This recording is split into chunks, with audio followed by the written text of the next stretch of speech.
শুভ সকাল, আসসালামু আলাইকুম। বিসমিল্লাহির রহমানির রহিম। সূরা আনাম, আনাম আয়াত 102। এই হলেন তোমাদের প্রতিপালক, তিনি ছাড়া সত্যিকারের কোনো ইলাহি নেই। সব কিছু স্রষ্টা, কাজে তোমরা তারই ইবাদত করো। তিনি সমস্ত বিষয়ের অধিনায়ক। দৃষ্টি আর নাগাল পায় এবং বরং তিনি সকল দৃষ্টি নাগালে রাখেন। তিনি অতিশয় সূক্ষ্মদর্শী, সব বিষয়ে ওয়াকিয়া হাল ও তোমাদের কাছে তোমাদের প্রতিপালকের নিকট থেকে অন্তরের আলো এসে পৌঁছাচ্ছেন। যে লোক এই আলো দিয়ে দেখবে তাতে আর নিজেরই কল্যাণ হবে, আর যে অন্ধ থাকবে তার কল্যাণ তার ঘাড়ের পড়বে। আমি তোমাদেরকে পাহারা দেওয়ার জন্য দায়িত্বপ্রাপ্ত হইনি। এভাবেই আমি নির্দেশগুলো বারবার নানানভাবে বর্ণনা করি, যার ফলে তারা অর্থাৎ অবিশ্বাসীরা বলে, তুমি এসব অন্যের কাছ থেকে শিখে নিয়েছ। বস্তুত আমি জ্ঞানী লোকদের জন্য তা সুস্পষ্টভাবে বিব্রত করি। তুমি তোমার প্রতিপালকের নিকট থেকে যে ওহী পাও তার অনুসরণ করো। তিনি ছাড়া সত্যিকারের কোনো ইলাহি নেই। তুমি মুশরিকদের দিক থেকে মুখ ফিরিয়ে নাও। আল্লাহ ইচ্ছে করলে তারা আল্লাহর অংশী স্থির করত না। আমি তোমাকে তাদের উপর পাহারাদার পাঠাইনি জোর করে আল্লাহ ইবাদত করিয়ে নেওয়ার জন্য, আর আমি তাদের পক্ষ থেকে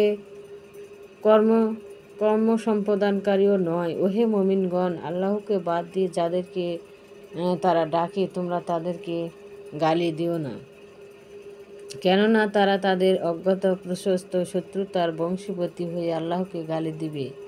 আর এভাবেই আমি প্রত্যেক জাতির জন্য তাদের কার্যকলাপে তাদের দৃষ্টিতে চাকচিক্যময় করে দিয়েছি। অতঃপর তাদের প্রত্যাবর্তন ঘটবে তাদের প্রতিপালকের নিকট। তখন সে তাদেরকে জানিয়ে দিবেন,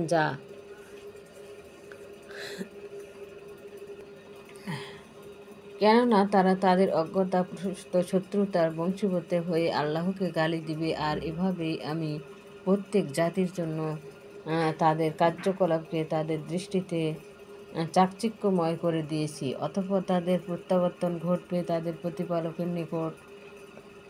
তখন তিনি তাদেরকে জানিয়ে দিবেন যা কিছু তারা করত। তারা আল্লাহর নামে কঠিন শপথ করে বলে, তাদের নিকট যদি কোনো নির্দেশন আসত তবে তারা অবশ্যই তার প্রতি ঈমান আনত। কিন্তু বলো, নির্দেশন আনার ব্যাপারটা হলো আল্লাহর এখতিয়ারভুক্ত। নির্দেশন আসলেও তারা যে ঈমান আনবে না, একথা কিভাবে তোমাদের বোঝানো যাবে? আর আমিও এদের অন্তর ও দৃষ্টিসমূহকে অন্যদিকে ফিরিয়ে দেব, আর তাদের অবাধ্যতা ঘূর্ণিপাকে অন্ধের মতো ঘুরে মরার সুযোগ দেব। আমি যদি তাদের কাছে ফেরেশতা অবতীর্ণ করতাম আর মৃত্যুরা তাদের সাথে কথা বলতো, আর আমি তাদের সামনে যাবতীয় বস্তু হাজির করে দিতাম, তবু আল্লাহ ইচ্ছে ব্যতীত তারা ঈমান আনত না। মূলত তাদের অধিকাংশ অজ্ঞতাপূর্ণ কাজ করে। এভাবে আমি প্রত্যেক নবীর জন্য মানুষ আর জিন শয়তানের মধ্য হতে শত্রু বানিয়ে দিয়েছি। প্রতারণা করার উদ্দেশ্যে তারা একে অপরের কাছে চিত্রাকর্ষণ কথাবার্তা বলে। তোমার প্রতিপালক ইচ্ছে করলে তারা তা করতো না, কাজেই তাদেরকে আর তাদের মিথ্যা চর্চাকে অপেক্ষা করে চলো তার দিকে, অর্থাৎ চিত্রাকর্ষণ প্রতারণার দিকে। সেসব লোকেরা অন্তর আকৃষ্ট হতে দাও যারা আখিরাতের প্রতি ঈমান আনে না, আর তাদেরকে সন্তুষ্ট থাকতেও দাও। আর যে পাপ কাজ তারা করতে চায় তা তাদেরকে করতে দাও। বলো, আমি কি আল্লাহ ছাড়া অন্যকে বিচারক মানব, যখন তিনি সেই সত্তা তিনি তোমাদের নিকট কিতাব নাজিল করেছেন যা বিপদভাবে বিব্রত। আমি যাদেরকে পূর্বে কিতাব দিয়েছিলাম তারা জানে যে তা সত্যতা সহকারে তোমার প্রতিপালকের নিকট হতে অবতীর্ণ হয়েছে। কাজে কিছুতেই তুমি সন্দেহ পোষণকারীর মধ্যে সামিল হও না। সত্যতা ও ইনসাফের দিক দিয়ে তোমার প্রতিপালকের বাণী পরিপূর্ণ, তার বাণী পরিবর্তন করার কেউ নেই। আর তিনি হলেন সর্বশ্রোতা ও সর্বজ্ঞ। তুমি যদি পৃথিবীর অধিকাংশ লোকের অনুসরণ করো তাহলে তারা তোমাকে আল্লাহর পথ হতে বিচ্যুত করে ফেলবে। তারা তো কেবল আন্দাজ অনুমানেই অনুসরণ করে চলে, তারা মিথ্যাচার ছাড়া কিছু করে না। তোমাদের রব খুব ভালো করে জানেন কে তার পথ থেকে পুষ্ট হয়ে গেছে।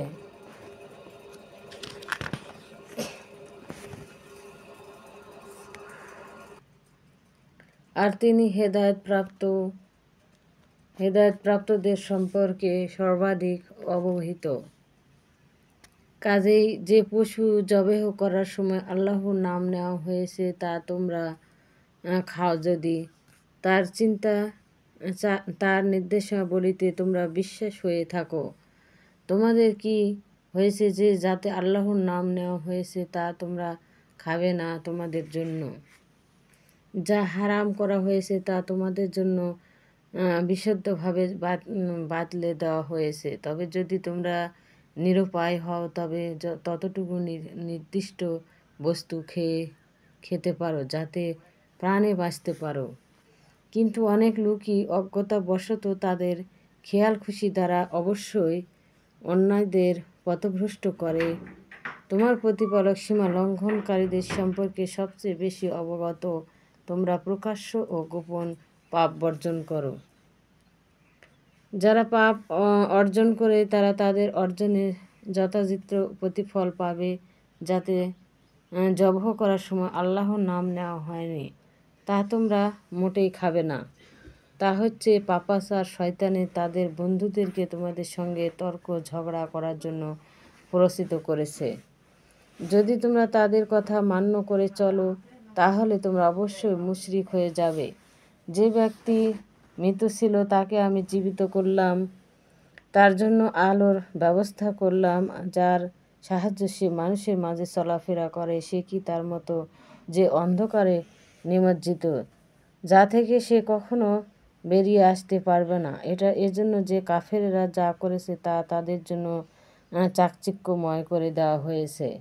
এভাবে আমি প্রত্যেক জনপদে সেখানকার অপরাধী প্রধানদের চক্রান্ত জাল বিস্তার করার সুযোগ নিয়েছি, কিন্তু এই চক্রান্তের ফাঁদে তারা নিজেরাই পতিত হয়েছে, কিন্তু সেটা তারা উপলব্ধি করতে পারে না। এই বলে ভিডিওটি শেষ করছি, এবং যেখান থেকে দেখছেন ভিডিওটি অবশ্যই লাইক এবং সাবস্ক্রাইব করবেন। এবং অসুস্থ ব্যক্তিরা যদি দেখেন তাহলে আল্লাহর কাছে দোয়া করি সবাই যেন ভালো থাকে এবং সুস্থ থাকে, পরিবার নিয়ে ভালো থাকুন, সুস্থ থাকুন। আসসালামু আলাইকুম। শুভ সকাল। সবাই সকালে এবং সন্ধ্যায় কোরআন শরীফ তেলাওয়াত করার অভ্যাস গড়ে তুলুন।